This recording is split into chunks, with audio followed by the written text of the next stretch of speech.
अस्सलामुअलैकुम, welcome to my YouTube channel. I am doctor Shafaq Ajmal.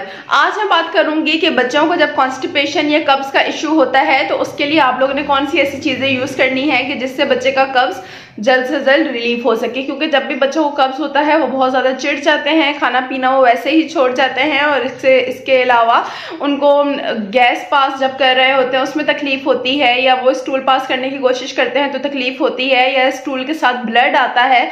तो ये सारी वो चीजें हैं जिससे बच्चे को पता चल जाता है कि कॉन्स्टिपेशन हो गया है। ठीक है, इसमें और क्या चीज होती है कि बच्चा जब स्टूल पास कर रहा होता है तो वो 1 या 2 दिन बाद स्टूल पास कर रहा है क्योंकि उसकी डाइट इतनी अच्छी नहीं है। ठीक है, और रिजल्ट में उसे कॉन्स्टिपेशन हो जाता है। अब कॉन्स्टिपेशन जब भी बच्चे को होता है तो बच्चा कमजोर हो जाता है, क्योंकि हमारा जो कुदरती निज़ाम है वो यही है, जो अल्लाह ने बनाया है कि हम लोग जो भी खाते पीते हैं वो हम लोग आराम से पास कर लेते हैं और फिर हम लोग नेक्स्ट मील के लिए रेडी होते हैं। तो इससे क्या होता है कि हमारा जो हेल्थ सिस्टम होता है या इम्यून सिस्टम होता है वो बेहतर होता है। अब जब भी बच्चे को कॉन्स्टिपेशन होगा तो क्या होता है कि बच्चा खाना पीना छोड़ देता है। इसके लिए आप लोगों ने सबसे पहली चीज करनी है कि आप लोग बच्चे की डाइट में फाइबर डाइट ज्यादा ऐड करें या फाइबर फूड डाइट ज्यादा ऐड करें। अब वो किस तरह आप लोग ऐड कर सकते हैं, आप लोग बच्चे को फ्रूट्स दें। ठीक है, फ्रूट्स में आप लोग एप्पल्स, बनाना या आजकल जैसे अमरूद आए हुए हैं तो वो आप लोग दें। ये चीजें बहुत अच्छी हैं क्योंकि इनमें बहुत ज्यादा फाइबर होता है। अमरूद वैसे ही जो होता है वो कब्ज खोलता है।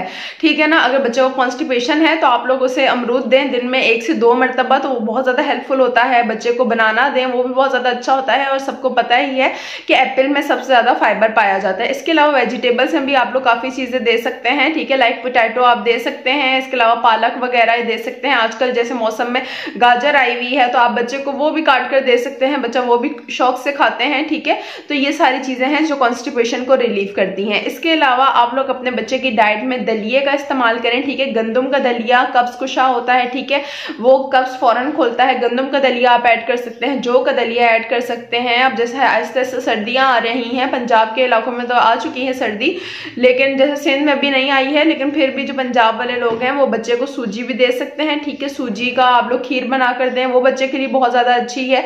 इसके अलावा साबूदाना वगैरह, ये सारी वो चीजें हैं जो आप लोगों ने अपने बच्चे की डाइट में ऐड करनी है। मैं पहले भी अपनी काफी वीडियोस में बता चुकी हूँ कि बच्चे की डाइट में एग को लाजमी ऐड करें। एग जो है वो रिच सोर्स है प्रोटीन का। ठीक है, और जब भी आप लोग अपने बच्चे की डाइट में एग को ऐड करेंगे तो वो उसकी प्रोटीन की कमी को पूरा करने के साथ साथ उसकी कॉन्स्टिपेशन को भी रिलीव करेगा। आप लोग चाहें तो बॉयल एग भी दे सकते हैं, हाफ बॉयल एग दे सकते हैं, ऑमलेट दे सकते हैं। ऑमलेट अगर देते हैं तो वो ज्यादा बेहतर है क्योंकि ऑमलेट में उसमें वेजिटेबल्स भी होती हैं। ठीक है, इसके अलावा आप लोग उसके ऊपर जब प्रॉपर तरीके से आप लोग ऑमलेट तैयार कर लें, फिर ऑमलेट तैयार करने के बाद प्लेट में निकाल के आप लोगों ने उस पर 1 टीस्पून देसी घी की सर्विंग कर देनी है। ये भी बहुत ज्यादा अच्छा है क्योंकि देसी घी वैसे ही अच्छा होता है जो बच्चे के कब्ज को खोलता है। इसके अलावा आप लोग देसी घी एक और तरीके से यूज कर सकते हैं। फॉर एग्जांपल, अगर आप लोग बच्चे को अपने फीडर देते हैं दूध वगैरह, तो दूध में आप लोगों ने 1 टीस्पून या उससे थोड़ी कम में आप लोगों ने देसी घी ऐड करके उस फीडर में डाल के और उसको दूध को अच्छी तरीके से मिक्स करके बच्चे को दे देना है। ये बेहतरीन तरीका है, ये मैंने भी आजमाया हुआ है अपने बेटे के लिए। ठीक है, उसको भी काफी टाइम से कॉन्स्टिपेशन का इशू था, तो जब मैंने ये वाला चीज की तो उसको काफी इससे फर्क पड़ा और दूध का टेस्ट भी बहुत अच्छा हो जाता है। इसके अलावा आप लोग कुछ भी बच्चे को दे रहे हैं खाने के लिए, ठीक है, रोटी या वो कोई सालन वगैरह खा रहा है या कोई चावल खा रहा है, तो उसके ऊपर भी आप लोगों ने 1 टीस्पून देसी घी डाल देना है। ठीक है, प्लेट में निकालने के बाद आपने डालना है। ठीक है, देसी घी ऊपर से आप लोग सर्विंग कर देंगे तो वो खाने में ही मिल जाता है और बच्चे को अलग से उसको देसी घी की प्रॉपर सर्विंग मिल जाती है। और उससे क्या होता है, बच्चे का कॉन्स्टिपेशन रिलीफ हो जाता है, उसकी इंटेस्टाइन सॉफ्ट हो जाती है और जो स्टूल होता है वो इजिली पास कर लेता है। इसके अलावा आप लोगों ने बच्चे को इनकरेज करना है कि वो ज्यादा से ज्यादा पानी पिए। ठीक है, बच्चा डिहाइड्रेट ना हो। जब भी बच्चा डिहाइड्रेट होता है तो क्या होता है, इंटेस्टाइन्स जो होती हैं वो ड्राई होना शुरू हो जाती हैं। जब वो ड्राई होंगी तो वो स्टूल जो होता है वो इजीली नहीं निकल सकता और बच्चे को तकलीफ होती है।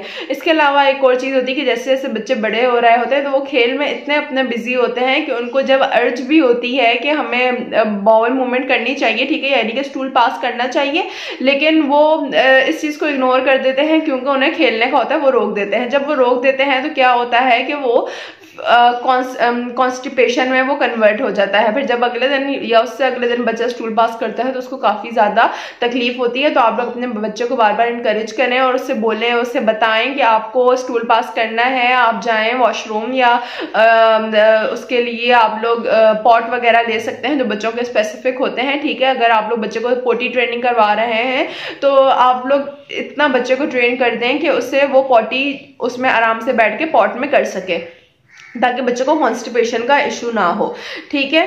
और इसके अलावा आप लोग बच्चे को ज़्यादा से ज़्यादा फिजिकल एक्टिविटीज़ में एंगेज रखें, ठीक है। बच्चा जब बाहर खेलने कूदने जाएगा, वो स्लाइड्स लेगा या कोई भी अपनी एक्टिविटीज़ में इन्वॉल्व होगा, लाइक वो आउटडोर एक्टिविटीज़, फुटबॉल खेल रहा है या क्रिकेट खेल रहा है, तो उससे भी क्या होता है कि जब बच्चे भागते हैं, ठीक है, उनकी फिजिकल एक्टिविटी ज़्यादा होती है, तो क्या होता है कि उनका जो इंटेस्टाइन होता है वो नॉर्मली काम कर रहा होता है और बच्चे जो होते हैं ईजिली स्टूल पास कर लेते हैं। तो आप लोगों ने कोशिश ये करनी है कि बच्चे को घर में बंद करके नहीं रखना, क्योंकि बच्चे जब भी घर में होते हैं तो आजकल यही कॉमन होता है कि बच्चे मोबाइल लेके बैठे रहते हैं, और जब वो बैठे रहेंगे तो उनका बाउल मूवमेंट जो होगा वो उस तरह नहीं होगा जो उन बच्चों का होता है जो बाहर ज्यादा फिजिकल एक्टिविटीज में इन्वॉल्व होते हैं, लाइक आउटडोर एक्टिविटीज में। तो आप लोगों ने कोशिश ये करनी है कि आप लोग अपने बच्चे को पार्क लेकर जाएं, उससे बच्चा ज्यादा से ज्यादा खेलेगा और उसका बाउल मूवमेंट भी ठीक रहेगा। ये है वो कुछ चीजें जो आप लोगों ने करनी है, ठीक है। उम्मीद है आपको मेरी वीडियो पसंद आई होगी। अगर आपके कोई भी कमेंट्स या क्वेरीज हैं तो आप मुझसे कमेंट सेक्शन में पूछ सकते हैं। मिलते हैं नेक्स्ट वीडियो में। बहुत शुक्रिया। अल्लाह हाफिज।